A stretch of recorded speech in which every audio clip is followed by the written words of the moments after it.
இன்றே டவுன்லோட் செய்து உங்கள் ஃபேவரட் ஷோக்களை என்ஜாய் பண்ணுங்க. நம் பொண்ணுக்கு ஒரு ஆபத்துனா எந்த அப்பனும் பாத்துக்கிட்டு சும்மா இருக்க மாட்டான்.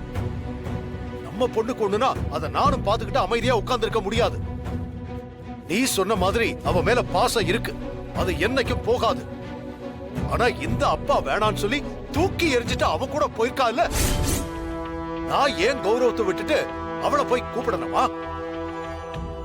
சரி, அப்படியே என் பொண்ணுங்கிறதுனால என் கௌரவத்தை விட்டு கொடுத்துட்டு அவளை போய் கூப்பிடுறேன்னாலும் அவ மட்டுமா வருவா? அவனையும் கூட்டிட்டு தானே வருவா. கதிரவன் நம்ம பொண்ணோட புருஷங்க.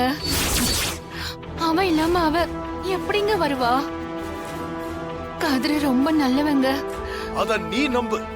அவன் என் முதுகுல குத்துனவன். என் பொண்ணை என்கிட்ட இருந்து பிரிச்சு கூட்டிட்டு போயிருக்கான். முதல்ல இதுக்கெல்லாம் ஆரம்பமே அவனும் உன் தங்கச்சி பொண்ணும் தான். இந்த கார்த்திக் அவன் அப்பா பசுபதி பேச்ச கேட்டுதான் இதையெல்லாம் பண்ணிருக்கான். அவனும் தனாவை கல்யாணம் பண்ணிக்க முடியலங்கிற கோவத்துலதான் இதையெல்லாம் பண்ணிருக்கான். உன் தங்கச்சி பொண்ணு அந்த கதிரை தாலி கட்ட சொல்லாம இருந்திருந்தா நம்ம பொண்ணுக்கு ஒரு நல்ல வாழ்க்கை கிடைச்சிருக்கோம். அவளும் நம்ம விட்டு போயிருக்க மாட்டான்.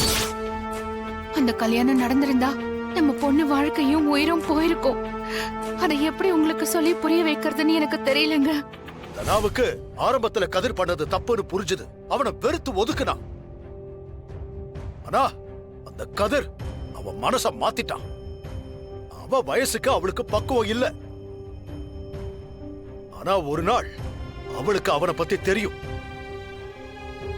என்னைக்கு அவன் தப்பானவன்னு என் பொண்ணு புரிஞ்சுக்கிறாளோ அப்ப அவளையே வீட்டுக்கு வருவா. அது வரைக்கும் நான் அவளை வான்னு கூப்பிட மாட்டேன். என் பொண்ணு இந்த வீட்டுக்கு வரணும்னா அந்த கதிர் அவ வாழ்க்கையில இருக்க கூடாது. அப்பதான் அவளை என்னால ஏத்துக்க முடியும்.